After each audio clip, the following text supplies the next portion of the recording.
ECU Athletics and U.S. Cellular present The Jeff Lebo Show. The Jeff Lebo Show is brought to you by U.S. Cellular, the official wireless provider of the ECU Pirates. And now, in his 25th year, the voice of the Pirates, Jeff Charles. Hello, everyone, and welcome into the Jeff Lebo Show. I'm Billy Weaver, filling in for Jeff Charles. We've got a great show on tap for you. We're going to check out East Carolina's trip to Chapel Hill, the first meeting between East Carolina and North Carolina in almost 20 years. We'll have highlights and talk to some of the players about the matchup. Plus, we'll have a three-point shootout for you coming up on the show. That's one you won't want to miss. We'll also have football for you. We'll catch up with Ruffin McNeil and some of the ECU football players as they get set to take on ULL in the R+L Carriers Bowl down in the Big Easy. Plus, Camp Connors. Jeff Connors will take us inside the weight room and an inside look at what goes on with ECU Athletics and the training department. We'll also check in with the ECU women's basketball team and Heather Macy, who's got her team off to a great start this season. The Lady Pirates 7-2 on the season. Then it's a look at Gardner-Webb on the 18th of December, right here at Minges Coliseum. That and much more on the Jeff Lebo Show. We'll be right back with more of the Jeff Lebo Show, presented by U.S. Cellular and sponsored in part by BB&T, sharing knowledge for a brighter direction, and by Pizza Hut's $10 Pizza. Welcome back into the show. Jeff Lebo joining us now, of course, the head coach of the ECU basketball team. And, Coach, talk about the, the preparation leading up to the North Carolina game. Kind of a weird deal. You went 11 straight days where you didn't play a game. You had exams put in there. How did that all work with trying to prepare for a game that was going to be tough on the road? Well, it's always difficult during finals and trying to change your kind of thought process on everything. Academics, most important thing there, and we abbreviate some of our practice times. We do a little running, do a little shooting, try to get together as a group for shorter periods of time. And obviously, in preparation for a team like North Carolina, you like to have a lot of prep time, but not going to have as much as you think, even though we had 11 days off between games. I know the fans love the matchup, East Carolina, North Carolina, because it's a in-state rival game. You haven't played them in what seems forever, since 1993, but how did the players kind of react to all that? Well, I think they're excited about having a chance to play on that stage, and it's a national stage against a national program, a top 25 a team that we have a lot of kids from the state of North Carolina who followed University of North Carolina basketball as little kids. So get a chance to go over there and play and compete is really exciting for all our guys, and in particular our North Carolina kids. And of course that game played at the Dean Smith Center, a place Jeff Lebo knows all too well. Let's take you out to Chapel Hill for the highlights between East Carolina and the University of North. East Carolina and North Carolina meeting for only the third time ever on the basketball court and the first time in nearly 20 years. And North Carolina came out of the gates very hot. They win the opening tip, and 5 seconds later there's a dunk by James Michael McAdoo for a 2-0 lead, but East Carolina wasn't fazed early on because at the other end, how about Robert Sampson on the great feed from Miguel Paul to make it a 6-4 ball game. Kinston native Reggie Bullock starts to get into a groove for the Tar Heels. He hits a three here to make it a 17-10 North Carolina lead. That was the start of a 12-0 run. Freshman Marshall Gilmet getting some great experience and playing very well in this one. How about the dunk here to make it 34-20? Both teams very scrappy in the first half. The loose ball, though, gets to Bryce Johnson. He throws it down for the Tar Heels. East Carolina, though, trailed 42-26 at the break. The Pirates coming out very enthusiastic in the second half behind their senior leader, point guard Miguel Paul. How about Miguel hitting the three-pointer here? That cuts the lead to 9 at 47-38. Marshall Gilmet, we talked about him in the first half. The great pass here to Robert Sampson, and the lead is down to 7. But UNC would get that lead back up to 15 points with 8:30 left to play, but the Pirates are far from out of it. A flurry of shots and defensive stands down the stretch of this game. The Pirates cut it to 6 with under 40 seconds left to play. And then look at this shot. Akeem Richmond from beyond NBA range. The deep three-pointer makes it 89-85 with 25.8 seconds left to play. But a valiant effort by the Pirates falls short on the road as they fall 93 to 87. Hopefully we get some confidence from it. They're disappointed. I think they felt like they had a chance, and that's what you want when you play on the road, no matter where you play. It's hard, and we had a chance late into the game, and maybe a play away. Thought we had maybe a charge in the corner. I think we might have been down 5, and went against us, and that was the ball game. Not surprised at all by the way Jeff's team's fought. They're an experienced team. He's got a good team. I enjoyed watching them play the games that we're able to see on tape. It gives us a lot of confidence, you know, coming into the Ding Dong, playing as well as we did. We lost by, 6 points? Gives us a lot of confidence, and it's a good test for us.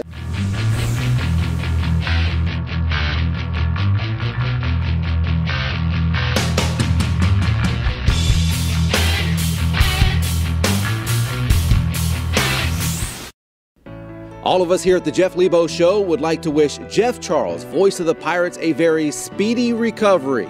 We have reached out through social media to find out what the Pirate Nation has to say to Jeff Charles, voice of the Pirates.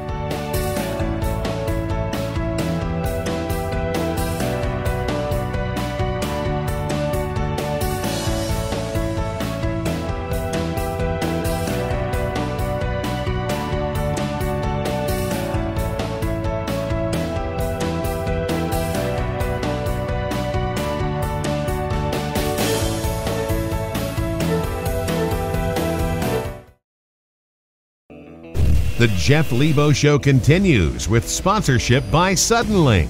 Bundle and save with Suddenlink. Call 1-877-807-3806 today. And by Coke Zero. Every sip of Coke Zero is like a game-winning shot for your taste buds. All right, this is our annual three-point shooting contest. I got 2 of my players, Shamar Bowden, who was a champion last year, who I requested back to try to get some redemption. Obviously this year we got Maurice Kemp, so in case we won't come in last, if we got Maurice here with us here to shoot. So we got Maurice here for that reason and that reason only. So we're gonna have a format here. We're gonna have 10 shots, 2 from the corner, 2 from the wing, 2 from the top, and the same thing on the other side. Best man wins. We'll start with, we'll give it to Maurice here first. I'd let him start here. He's loose. Go ahead, Maurice. You're going to get 10 shots, Mo. Yeah, 2 there, 2 right here, and then 2 at the top. I'll help you through to where to go. Now, they have to be 3s. You can't be on the foot on the line right there. I'll give you that one. 1 or 2. Don't be nervous. 2 or 3. How come you don't do that in the game? There you go. 3 or 4. I keep telling people you're a good shooter, but that's 2. You got to get 2 there. Try to go on 1. How about this? I'm going to eat my words right here. Wow. You must... There you go. That's more like what I'm used to seeing.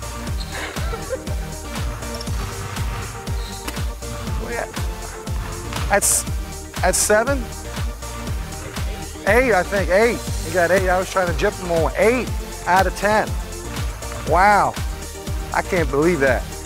You know, the people watching this show aren't going to believe it either that come to the games, actually. So 8 out of 10.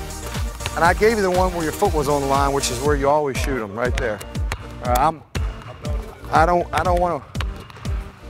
46 years old now. Oh, you're going to throw me a different ball. See? 1 or 2.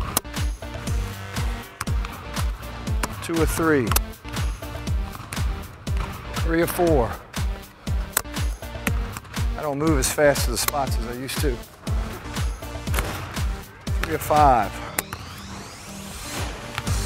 4 or 6. Oh, that hurt me there. 4 or 7. 5 of 8.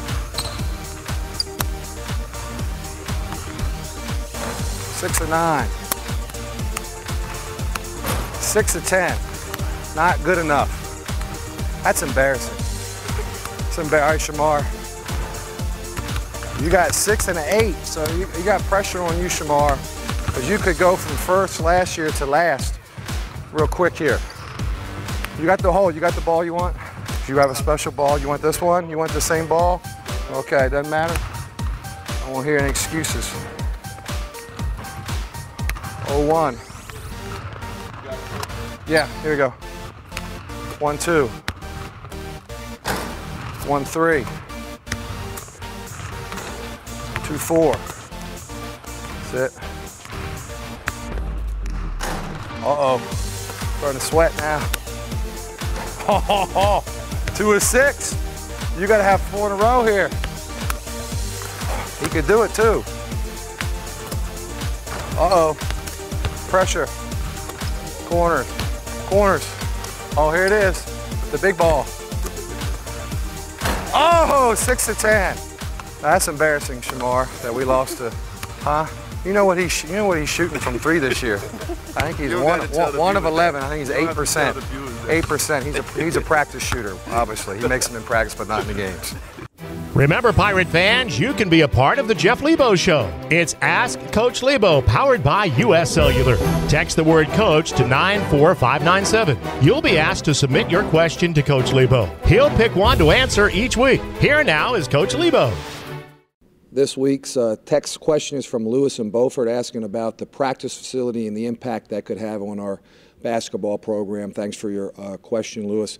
Going to have a major impact on our program. Obviously, having a chance to have a gym 24/7 where our players can get in there, get extra shots up, a place where our team can practice consistently around class schedules, their food, their lifting schedules. It certainly makes a statement about the importance of basketball at East Carolina. So really affect also our recruiting. Appreciate your question, Lewis. Thank you.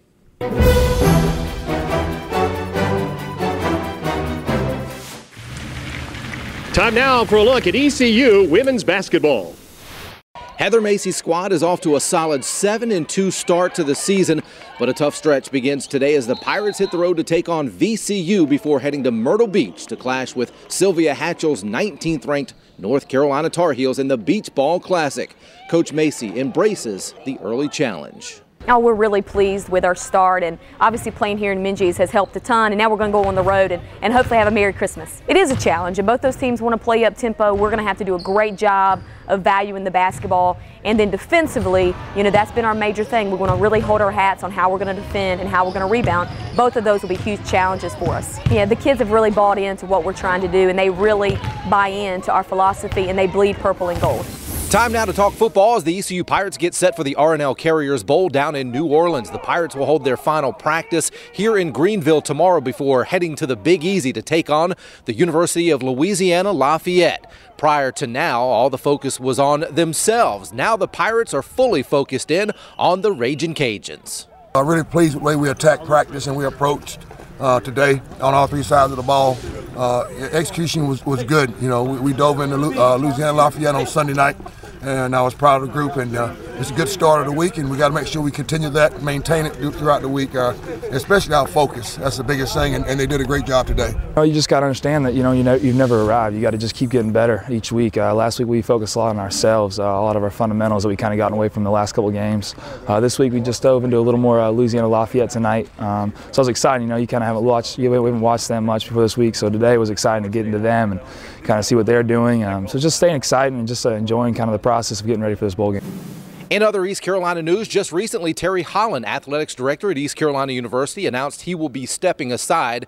Terry took some time out to talk to the Pirate Nation and talk about the stability of the Big East. And what we would like to do is be a member with great teammates of a conference that wants to build something special.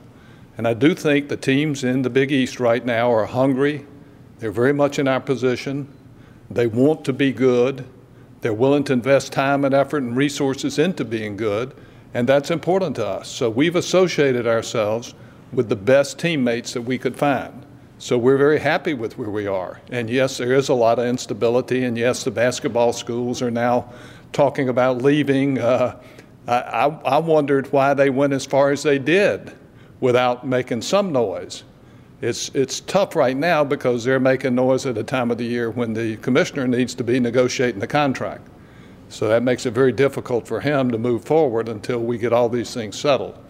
But they will be settled one way or the other. If we lose the basketball schools, we've still got a good bunch of teammates, and we're going to put together the best conference we can, and we're going to make that a really good conference over the course of years. It's not going to happen overnight, but we're going to try to catch up with those guys that get still essentially an automatic qualification to the big bowls. Of course, East Carolina set to join the Big East as a football-only member coming up in 2014. We'll have more on the Jeff Lebo Show right after this. 5, 4, 3, 2, 1.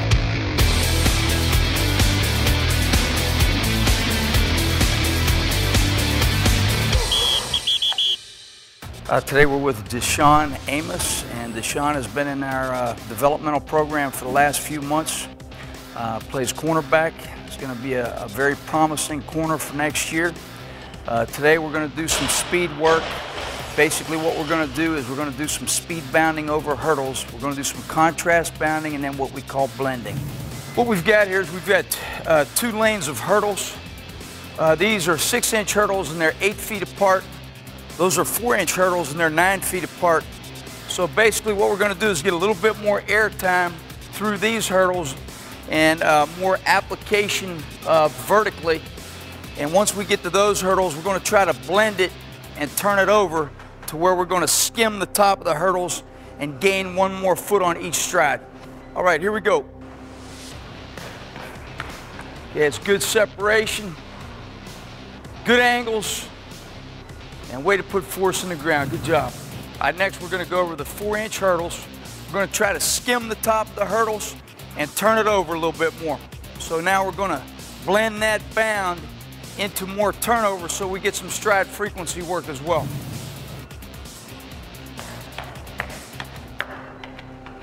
Good. What these 2 particular drills lead into next is what we call the sprint bound index, where we actually count the number of bounds and time the athlete as well. So we work on stride length and stride frequency.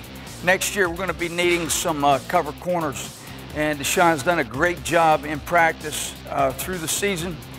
He's got good range, good height. You can see that he can run. And when you face that spread offense every week, you need great corners. So we're excited about him for next year.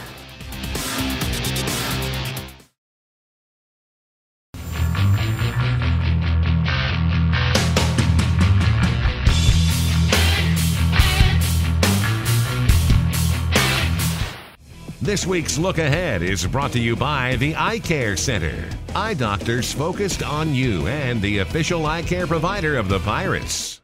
Welcome back into the Jeff Lebo Show, everyone. Coach, you got game back here at Minges Coliseum. It's always nice to come back into Minges Coliseum. You're in front of the home crowd. The guys seem to play better. They seem to be very comfortable here. You got Gardner-Webb, though, and that is no pushover team. You look at some of the competition that Gardner-Webb has played and how they've played them, and you got to think you're going to be up for a fight. Well, we are. We were in a fight last year with them. They're well coached. Very disciplined team. They defend you. They've already beaten DePaul at DePaul. They had Iowa down 20 at half at Iowa and lose a close game, and they lost to Illinois by 1 point. So a very polished team, a very tough team, and a very well-coached team that's not afraid to play on the road. That game on December 18th, you get back into the flow of things. After that 11-day layoff during exams, you go from the 15th to the 18th, and then, of course, the 22nd, you go up to UMass, and that's going to be another tough test. Really tough, really well-coached, talented basketball team, a team that went deep into the NIT last year. Had a great game with them here at home. They had a big lead. We came back from that one. Really, really athletic team that really spreads you out and shoots the three. Yeah, and that was one that just kind of came down to the wire. I would expect that's probably what you're going to see again. Well, I hope so. You know, on the road it's going to be difficult, a long trip up to UMass, but right before Christmas break, but we'll be excited to play. Well, thanks for the visit, Coach, and hope everything goes well over the next couple of games. And we're not going to see Coach for the next week. We're going to talk some ECU football. We'll have our bowl special coming up next week, so we'll join Jeff Lebo in a couple weeks right here on the Jeff Lebo Show. We'll see you then. The Jeff Lebo Show has been presented by U.S. Cellular. Hello, Better. This is an exclusive presentation of IMG, America's home for college sports.